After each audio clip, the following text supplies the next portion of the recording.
Hello, welcome. New moon today. I'm super excited to get into this. This is a big one. Ooh, and before I dive in, if you're new to me, Dawn Elle, and I am a transformational mentor, channel, and healer, and I'm here to support you in the cosmic consciousness of this moon, how to work with it energetically, which is why I do a soul casted energy report at the beginning of every month, and then do these little deep dives so that I can support you in knowing how to navigate it and really connect to a way that you can use this new moon as an opportunity for growth and for futuring and all sorts of things. And oh gosh, I'm out of words already. No, this new moon has been, no, I should say the eclipse leading up to this new moon has already felt so potent. There's so much happening behind the scenes. So much is sloughing off. I get the image of a snake shedding its skin. And yeah, so just a couple things really quick. The new moon is going to be on October 2nd at 11:49 a.m. Pacific Standard Time for the West Coast. I'm on Mountain Time, so 12:49 here in Boise, but we are dealing with Libra being ruled by Venus, planet of love, aesthetics, and beauty. And it's coming into this amazing solar eclipse. Okay. And so I'm going to share with you some of the things that I'm feeling. And I don't know why I'm feeling a lot of energy right now. I'm feeling so much. And so I got to like kind of ground myself a little bit so I can do this in a way that flows and makes sense. Before I go into all my notes and what I want to share about the actual energy and a little bit about Libra being an air sign, I want to channel. Yeah, I want to channel. I want to see what's coming through. And then I'm going to tell you, I have so much to share. So let me start with just pulling a few cards that will be very supportive of the solar eclipse in Libra. So let's see. So, okay.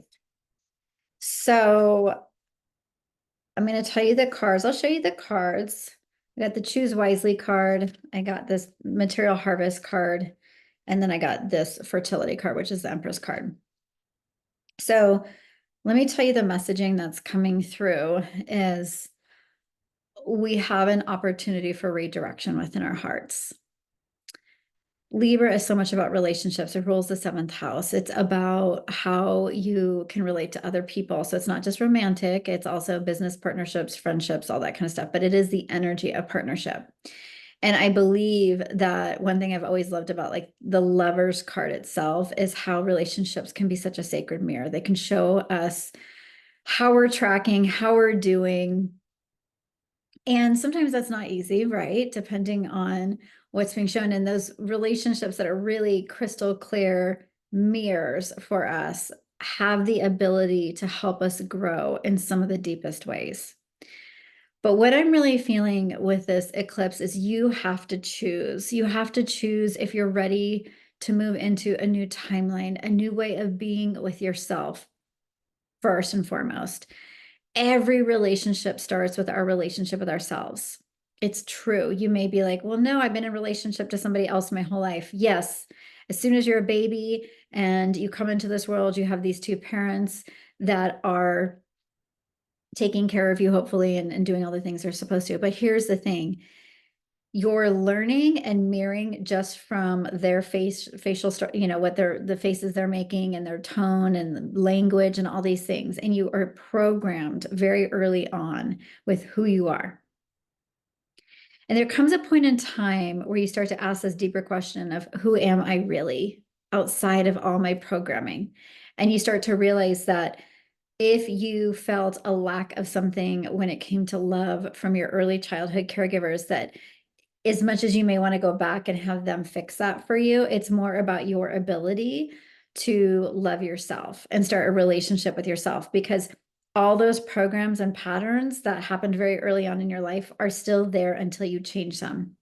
Because if you learned that, okay, my mom's, emotionally unavailable to me, even though she's holding me, I don't feel her. Let's say when you're a baby and you grow up and without even realizing it, you always attract in avoidant partners, emotionally unavailable partners.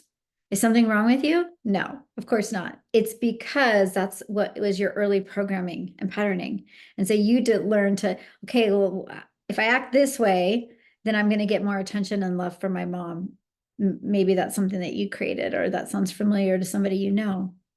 The whole point is when we come into our own and we start to realize, oh, wow, I created a love story off this early childhood experience, you start to think, well, maybe I can shift that and change that. That doesn't have to be my story anymore. That's that coping mechanism that I used for these early childhood experiences don't work as I'm growing.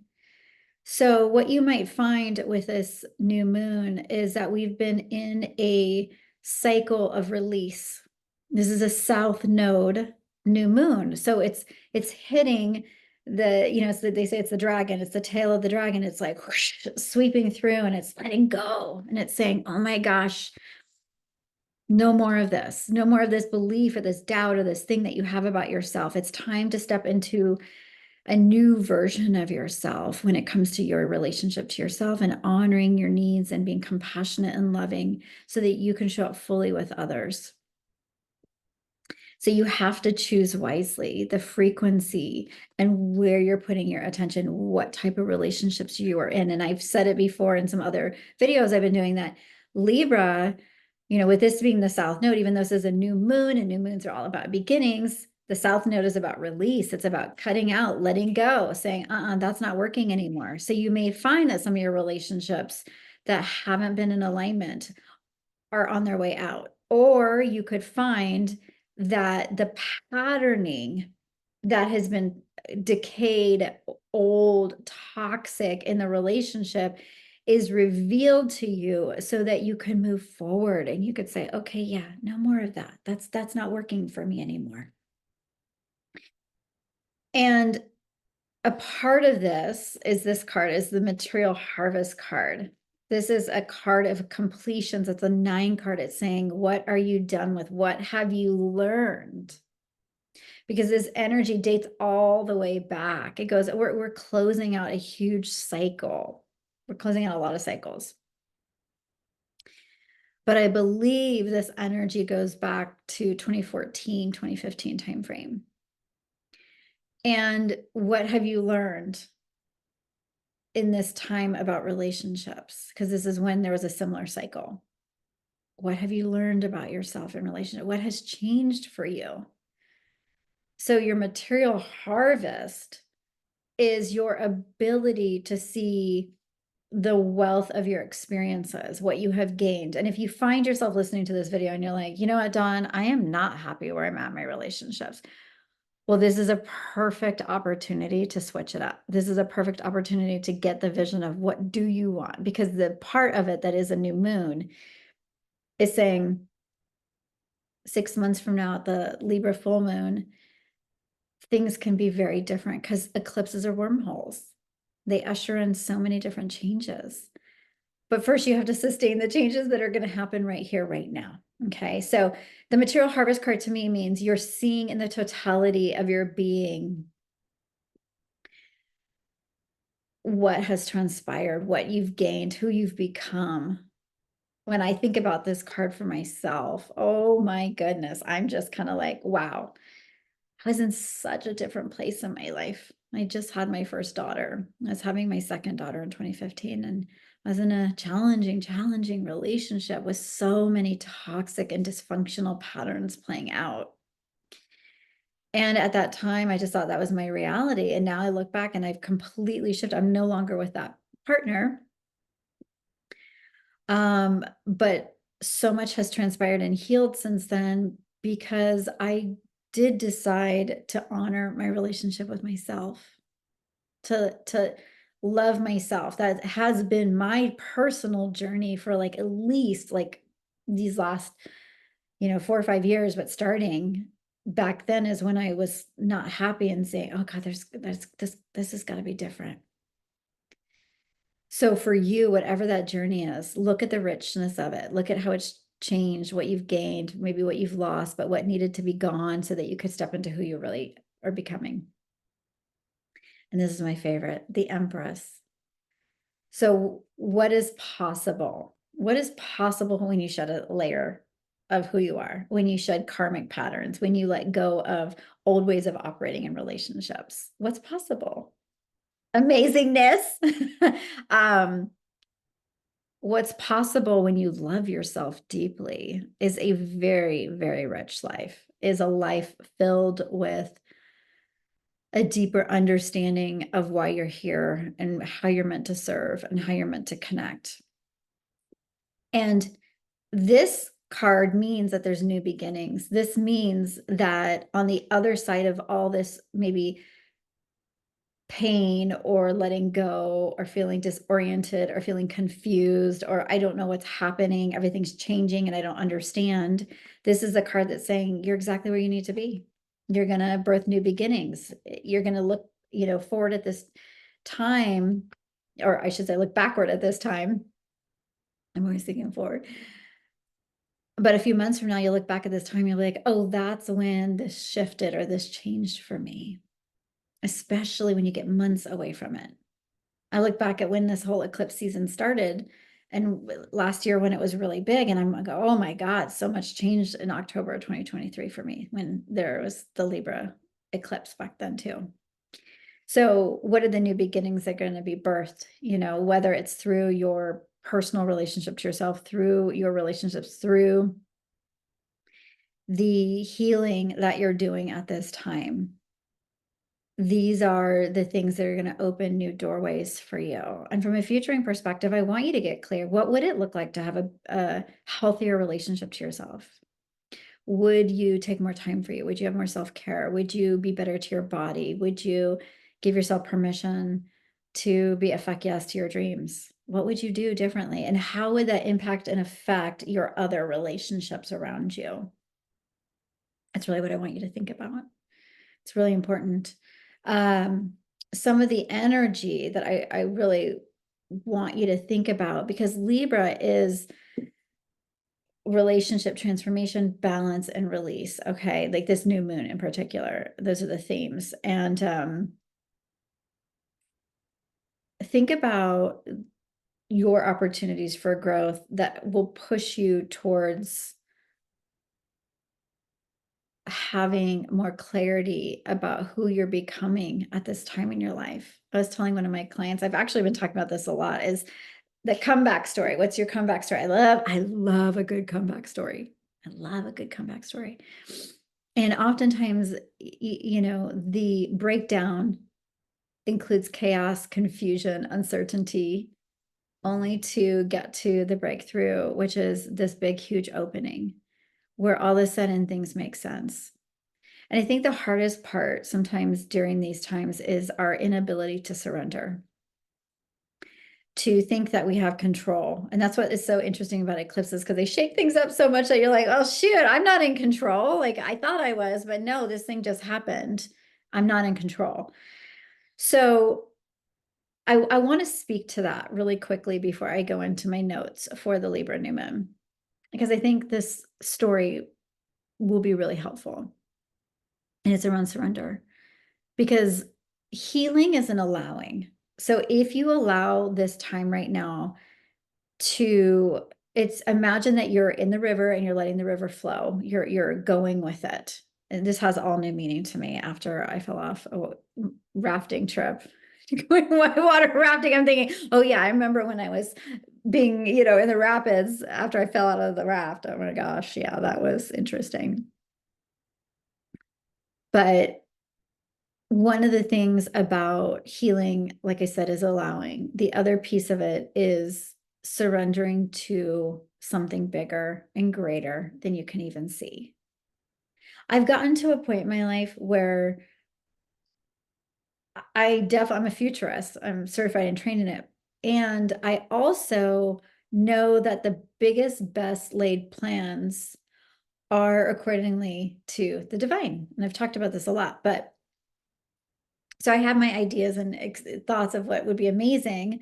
And then sometimes, obviously for so many of us, our plans that we think are going to happen don't turn out the way we want. But then you look back and you think, oh my gosh, that turned out way better than I ever thought could happen. And I had a really interesting thing come up for me today where I was thinking about in December of 2022, I was trying to provide a settlement offer to my ex, my girl's father, because I wanted to move to Idaho. I lived in San Diego and I wanted to move and I wanted to move the girls. And I was trying to convince him that this would be a great thing. I am living here now, so it all worked out. But my point is I was trying to give him everything and the kitchen sink because I felt that in order to get my needs met, that I needed to overgive and make sure that it just was the sweetest deal in the world so that he could say yes. Because I didn't believe I could see a way through where everybody's needs could be honored. And this is very much Libra energy. Everybody's needs could be honored. There's a diplomatic approach. There's a just approach. But oftentimes when we're in control and we're forcing, we're like, no, I'll do this because I want my needs to be met in this certain way. And I mean, if you guys knew the custody schedule I had come up with and what I was willing to give and all these things, it was absolutely ridiculous. I would have gone broke sending my girls back and forth to San Diego every month I had proposed and homeschooling and all this crazy stuff. Like there was a school here that kind of does this homeschooling, but that school shut down. Okay. So like it doesn't even exist anymore. But my whole point is I was so sure that I needed to do this. And it was so out of balance. It was so ridiculous. And it would have been unfair to everybody involved. My daughters, they wouldn't have liked that schedule. All this stuff. And he denied it. He denied it. He was like, no, I'm not doing this. Even though it was like giving somebody like winning a lottery ticket. Like, I'm not even kidding you. It was just crazy. So anyways, I was devastated. And I was just so confused. I'm like, God, why does this have to be so hard? And oh my God, why am I having to go through this? And I had all this stuff. And part of it was that I wasn't in my full faith and relationship with myself and the divine and trusting that everything I trusted, but like I wanted it a certain way.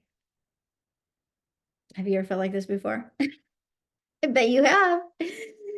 I want to hear the comments. And so fast forward, I wound up thinking my worst dream was coming true. My worst nightmare, I should say, not my worst dream. My worst nightmare was to have to go through custody evaluation, have to pay to go through court, have to pay to do all these things. Because, I was really, really trying, thinking, oh gosh, if I do this plan, it's going to be better, the settlement I was offering. All that. And I had to go walk this path that I was afraid of. And it wound up being exactly what it needed to be. It wound up being just. It wound up being fair. And I thought about it this morning because I'd completely forgotten about it. And I thought, oh my God, if that would have come true, my daughters would have been miserable. The school is closed down. They would have never wanted to homeschool. They're the most social beings in the whole world. Nobody would have been happy. And so I share this all with you because I was so sure that that was the best and highest way. Because I was short-sighted, because I was working from a limited linear mindset of fear. And the way it worked out was better than I could have ever imagined. It cleared karma. It cleared so much that now I can see exactly why something didn't work out. So if you're feeling in a time where you're like, what if this doesn't work out for me? Or I want this relationship, or I want this thing, and really go back to the drawing board, go back to your relationship with the divine and think about how could I come into a space of trust and love that my life is working out exactly as it should. Surrender a bit during this eclipse season. Surrender and trust that the highest good is always working out for you, even if you can't see it. This story was a perfect example of it. So coming back to the Libra energy, an amazing time to release toxic patterns. You're going to find yourself shedding emotional baggage, maybe some relationships ending, like I said, some commitments changing. It really encourages you to have new beginnings. And look at your relationship dynamics, like I said. There's an opportunity to heal old wounds or redefine boundaries. So also look at the balance and fairness in your relationships. And that's the thing about my story that I just shared with you. That was so imbalanced. I would have put myself in torture having, I mean, I was saying that I would fly my girls from Boise to San Diego for the next 10 years or something every month financially. What was I thinking? And now we just split the tickets and we have a certain amount of time that they go back to San Diego to see their dad, and it all worked out. But I was so out of balance. And life has a way of bringing you back into balance and fairness. And you are going to find that during this time frame. What has been out of balance will come into balance. If you've been in a job for too long or in a relationship too long that isn't serving you, you will find it coming into balance. You will find unexpected things happening during this time. And that emotional healing. There's some beautiful aspects to this new moon that really allow for that deep emotional healing and a sense of renewal with your relationships, deeper intimacy, deeper connection, deeper communication. And I find, I don't know about you guys, but I was talking to my best friend the other day. I feel like I bring her up a lot on this. And we were talking about repair in relationships. And she was telling me a story about how she's always tried to like see both sides of a story. And like, she'll like, before she says something that she thinks is going to cause conflict with a relationship, she'll act out in her mind how the person will receive it. And then she kind of tailors her approach and all this stuff. And I thought, oh my God, that's so much work. So much work. Because when it comes to me communication, I'm very authentic and I speak from my heart, intentionally, of course. But we were talking about how it's a little bit of a coping mechanism for her. And I said to her, I go, I think one of the coolest things I've learned about relationships is the opportunity for repair. So many people don't want to tell their truth to another because they're afraid of how it will be received. But life is too damn short. You guys, we have to speak our truth and you have to be real, because otherwise you're lying to yourself. Like, you think that you're helping somebody else out, but you're actually betraying yourself. I know, because I did that in my former relationship so many times, where I would just like keep my mouth shut and not say something, and it made me really sick. And so anyways, I said to her, when you have repair in a relationship, it's where you could have a really challenging conversation and still find a way to see the other person's point of view and still walk through it. And maybe even whether it needs repair because something was said that was really hurtful, or it's just that there's two ways of seeing something. And in order to get to the other side, there has to be a little bit of understanding, repair, connection, all that kind of stuff. And that has been one of my greatest learnings and lessons in the last few years, was that you can have conflict with somebody else and it could actually bring you closer. Imagine that. Because you're being your authentic self, they're being their authentic self. Of course, this is in a safer container, and you come together and you talk about the hard things that are going on in a relationship, and then it offers opportunity for repair.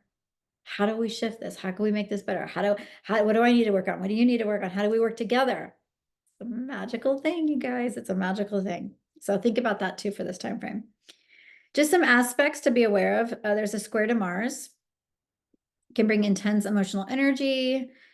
So it might cause a little tension that you might have to stand on your knees in assertiveness without succumbing to anger or something like that. So just look out for that. Mars is a planet of, if it's shadow, it's kind of aggressive. There's also a grand water trine. So Venus, Mars, and Saturn form a harmonious trine in water signs. And this can offer some emotional stability, some beautiful healing, some of the themes that we've already been talking about. Same thing, it releases, baggage from relationships. And then last but not least, there's a conjunction to Mercury. So the moon and Mercury align, enhancing communication and clarity. particularly around everything's relationship. So it's a good time for negotiations and clearing up understanding, just like I was talking about. So that is the Libra new moon. I'm so curious. If I were you, I would think about, from a futuring perspective, what would be the most aligned way that you would love to show up in relationships.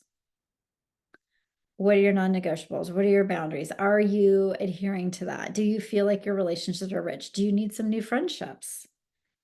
I'm looking for friendship here because I'm new in my city. So don't be afraid to put out there and think about, like, okay, if I was at my highest, I'd have some really amazing new friends. I would have, for some of you, it might be being in a new, really cool relationship, or your relationship having a 2.0.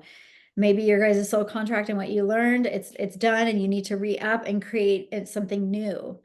Keep the relationship alive, keep it sexy, keep it fun. Whatever it is, this is the time. And then don't hesitate, if you're a little bit of an astrology buff like I am, to look at where Libra is in your chart, what house it's in, and see how it commingles the relationship energy with the energy of that house. And it'll give you an even clearer idea of what you're working with. Have a beautiful new moon. Don't necessarily need to like put a lot of intentions, because eclipses are more like where you're just grounding your energy and just trusting the process, surrendering for the highest and best good. Take care.